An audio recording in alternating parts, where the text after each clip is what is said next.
जय हिंद बच्चों। आप लोगों का महामना इंस्टीट्यूट के यूट्यूब चैनल में स्वागत है। आज हम लोग यूपी बोर्ड कक्षा 10 रसायन विज्ञान का दूसरा लेक्चर पढ़ेंगे। इसके पहले के लेक्चर में आप पहला चैप्टर जिसका नाम है रासायनिक अभिक्रियाएं एवं समीकरण, उसमें आप रसायन क्या होता है, रासायनिक अभिक्रियाएं क्या होती हैं, अभिकारक क्या होता है, उत्पाद क्या होता है, रासायनिक समीकरण क्या होते हैं, अभिकारक को किधर लिखते हैं, उत्पाद को किस दिशा में लिखते हैं, इन सभी के बारे में हमने अध्ययन किया। आज हम लोग अध्ययन करेंगे कि कोई भी रासायनिक समीकरण लिखी जाती है तो उसके क्या नियम हैं, फिर हमारे दैनिक जीवन में जो रासायनिक अभिक्रिया होती है कौन कौन सी है अभिक्रिया, या कोई भी रासायनिक अभिक्रिया कहीं हो रही है तो उसकी पहचान कैसे करते हैं। तो शुरुआत करते हैं।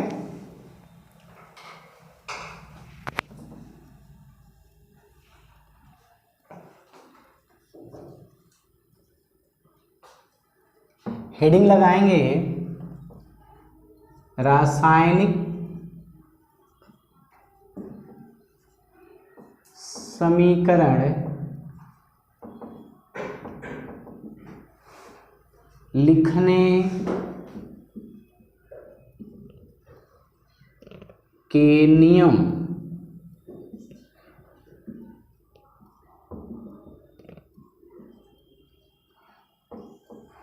रासायनिक समीकरण लिखने के लिए कुछ पदों का उपयोग करते हैं, तो आप प्रथम पद में लिखेंगे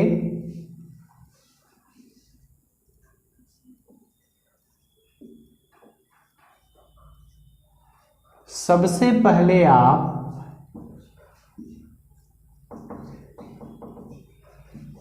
अभिकारक और उत्पाद की पहचान किया जाता है।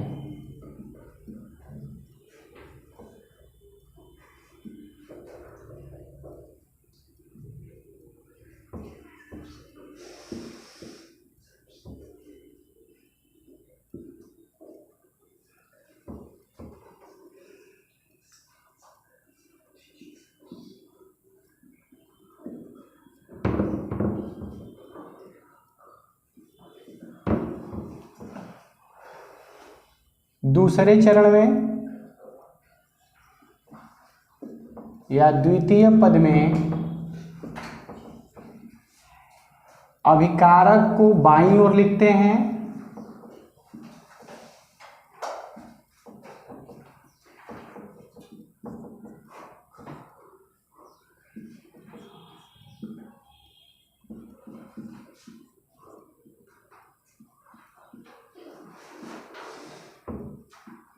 तथा एक से अधिक अभिकारक होने पर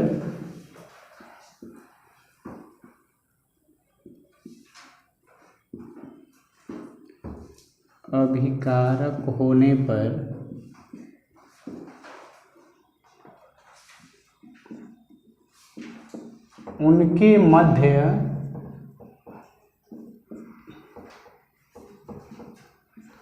धन चिन्ह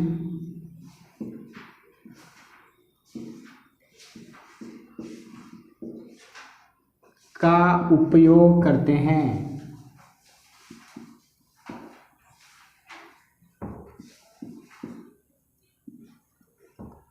तीसरे चरण में या तृतीय पद में उत्पाद को दाईं ओर लिखा जाता है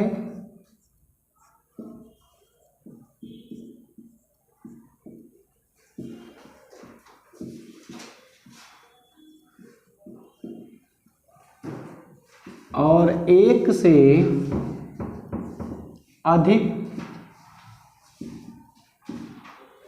उत्पाद होने पर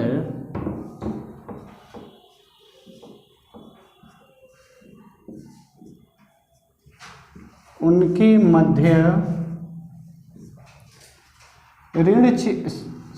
धन चिन्ह का उपयोग करते हैं।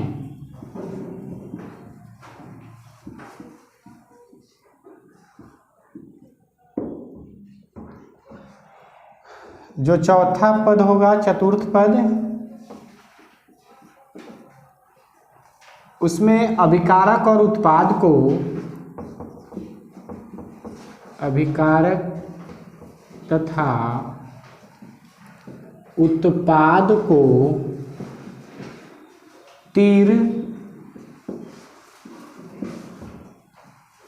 से अलग करते हैं, अलग किया जाता है।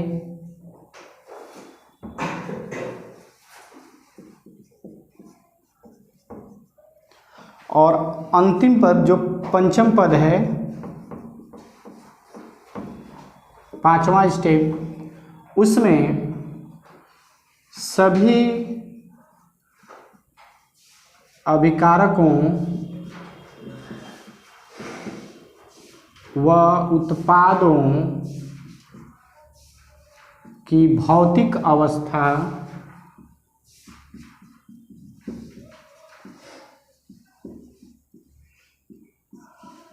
लिखी जाती है।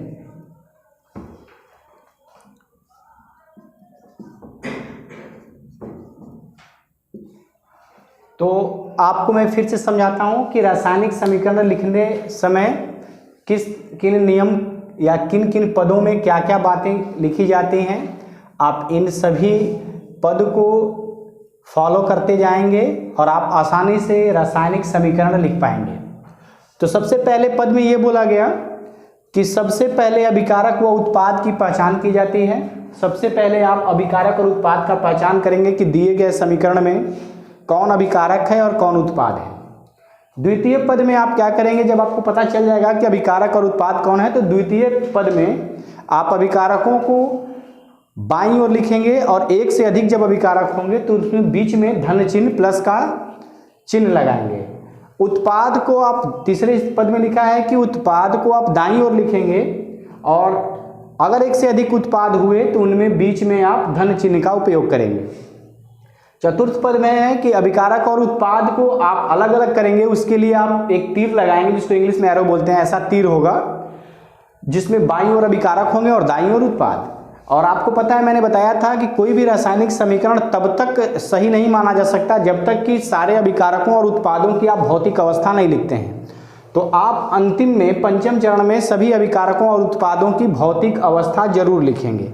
इतना जब आप पद को पूरे तरीके से लिखेंगे तब आपकी रासायनिक समीकरण सही मानी जाएगी। तो इन सभी पदों को ध्यान में रखते हुए हम आपको एक उदाहरण दे करके आपको समीकरण लिखना सिखाएंगे।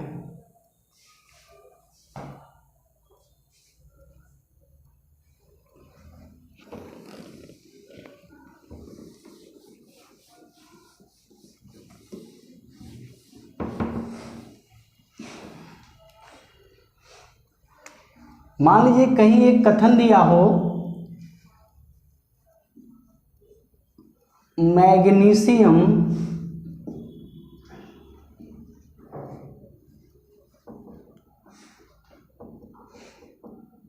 को वायु में जलाने पर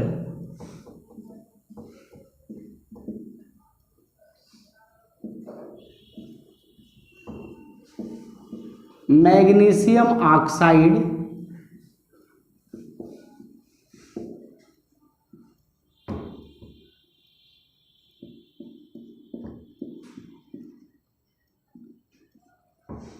प्राप्त होता है।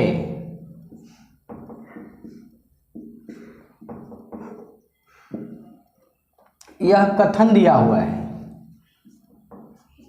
और इस कथन से आपको रासायनिक समीकरण बनाना है।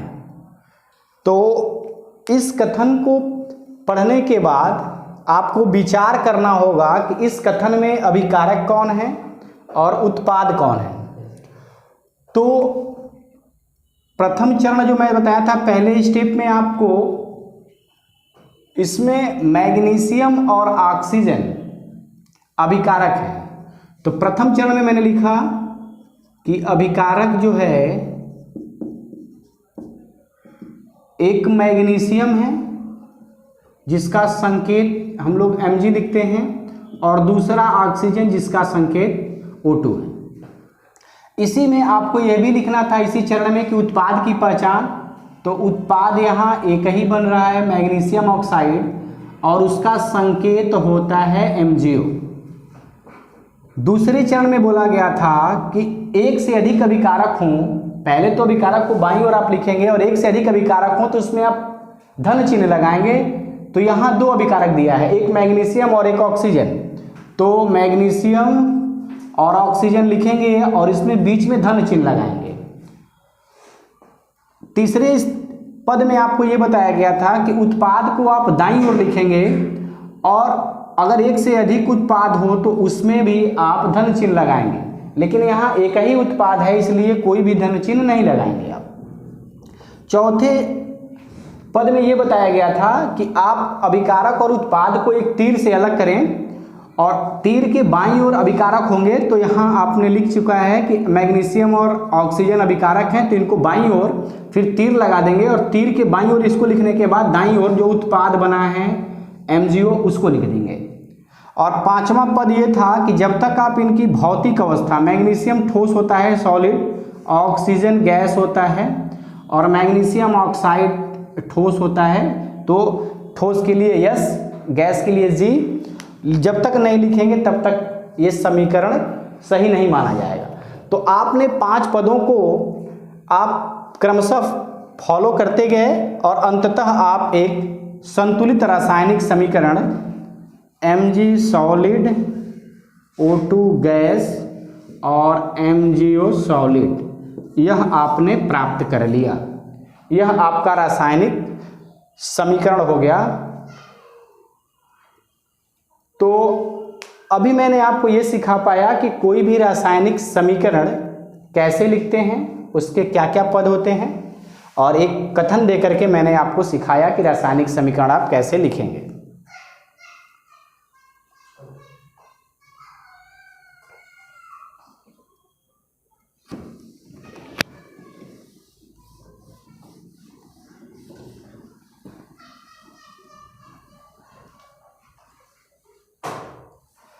अब हम लोग अगली हेडिंग पढ़ेंगे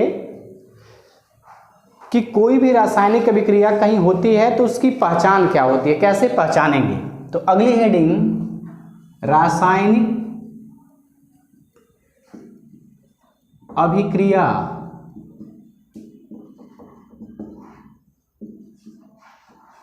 की पहचान।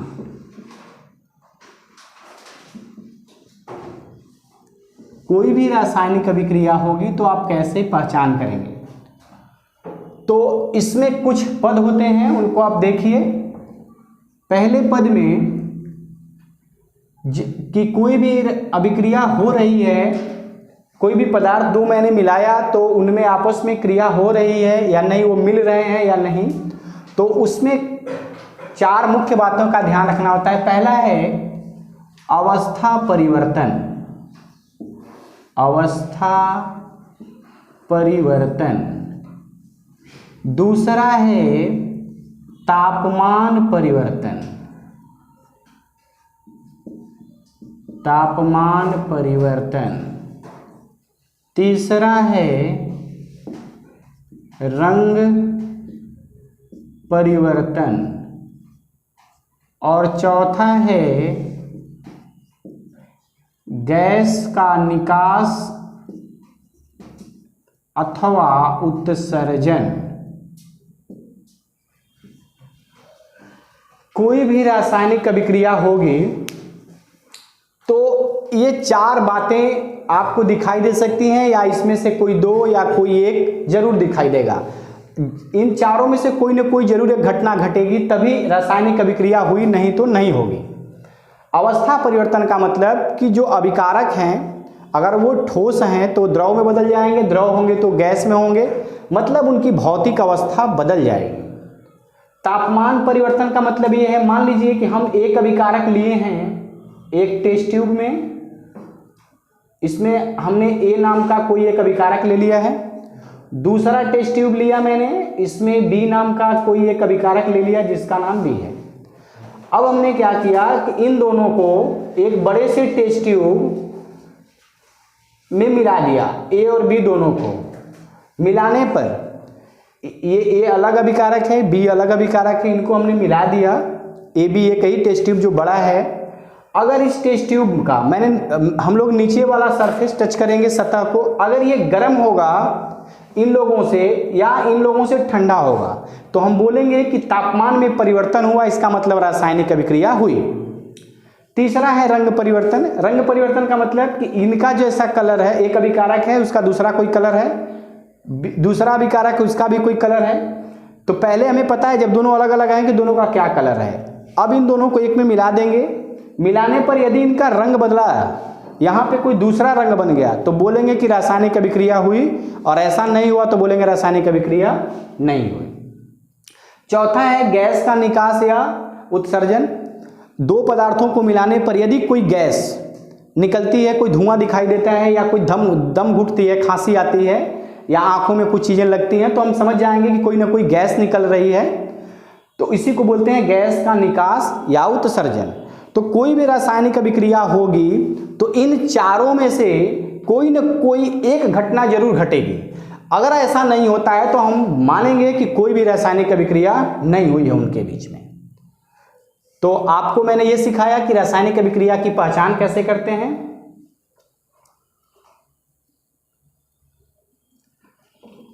अब इसके बाद की हेडिंग में हम लोग पढ़ेंगे कि हमारे दैनिक जीवन में जो रासायनिक अभिक्रियाएं होती हैं उनके उदाहरण। तो हेडिंग लगाएंगे हमारे दैनिक जीवन में होने वाली रासायनिक अभिक्रिया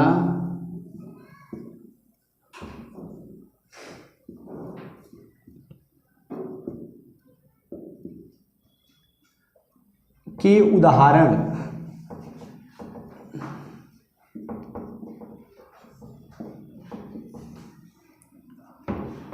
हमारे दैनिक जीवन में होने वाली रासायनिक अभिक्रिया के उदाहरण। तो इस हेडिंग का मतलब ये है कि जो हमारा डेली लाइफ है, जो हमारा प्रतिदिन का समय है, इसमें ऐसी कौन कौन सी अभिक्रियाएं होती हैं जो प्रतिदिन होती हैं, जो हम लोग अपने जीवन में देखते हैं। तो इसमें जो पहला उदाहरण है, सबसे पहला उदाहरण वो है भोजन का पचना।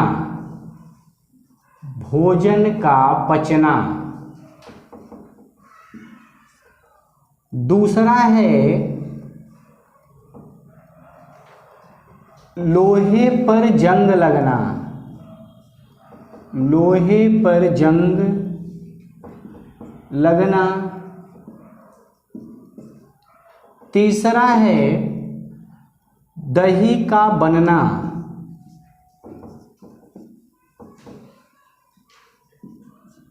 और चौथा है श्वसन।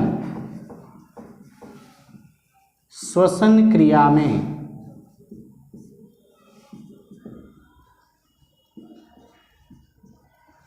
ये मैंने आपको 4 ऐसे उदाहरण दिए हैं जो हमारे प्रतिदिन के जीवन में होता है। हम भोजन करते हैं तो भोजन जो होता है वो लार में उपस्थित एंजाइम से क्रिया करके पच जाता है, वहाँ एक रासायनिक अभिक्रिया होती है। दूसरा उदाहरण है लोहे पर जंग लगना। लोहा का संकेत आयरन होता है। जब आप उसको वायुमंडल में खुले छोड़ देते हैं तो वायुमंडल में उपस्थित कार्बन डाइऑक्साइड गैसें और जल और उसके बाद ऑक्सीजन से उसके ऊपर ऑक्साइड का एक सतह बन जाता है जिसको आप जंग या मूर्छा बोलते हैं। तीसरा है दही का बनना। दूध जो होता है, दूध से जब दही बनता है तो एक रासायनिक क्रिया होती है और एक लैक्टिक एसिड का फॉर्मेशन होता है। दूध में लैक्टोज पाया जाता है और वो कन्वर्ट हो जाता है, बदल जाता है लैक्टिक एसिड में जब दूध से दही बनता है। तो दूध से दही का बनना भी एक रासायनिक अभिक्रिया है। चौथा है श्वसन क्रिया में। श्वसन में आपको पता है कि हम जो भी मनुष्य हैं वो सारे ऑक्सीजन को लेते हैं और कार्बन डाइऑक्साइड को छोड़ते हैं। तो रासायनिक अभिक्रिया वो होती है जिसमें एक पदार्थ दूसरे पदार्थ में बदल जाता है। तो हमने ऑक्सीजन लिया और वापस दे दिया कार्बन डाइऑक्साइड। तो श्वसन की क्रिया में भी नया रासायनिक पदार्थ बन रहा है। तो ये 4 ऐसे उदाहरण हैं जो हमारे दैनिक जीवन में होते हैं। तो आज के क्लास में हम लोगों ने ये सीखा कि रासायनिक समीकरण कैसे लिखते हैं। उसके बाद हम लोगों ने ये देखा कि हम जो रासायनिक समीकरण लिखने के नियम है उसको उदाहरण के माध्यम से सीखे। फिर उसके बाद हमने सीखा कि कोई भी रासायनिक अभिक्रिया कहीं हो रही है या नहीं उसकी कैसे पहचान करेंगे। और लास्ट हेडिंग में हमने पढ़ा आज कि हमारे रोज के जीवन में, प्रतिदिन के जीवन में कौन कौन सी ऐसी रासायनिक अभिक्रियाएं हैं जो रोज होती हैं। तो आपको मैंने इतना सिखाया और आप हमारे चैनल महामना इंस्टीट्यूट यूट्यूब चैनल को लाइक करें, सब्सक्राइब करें और शेयर करें। जय हिंद।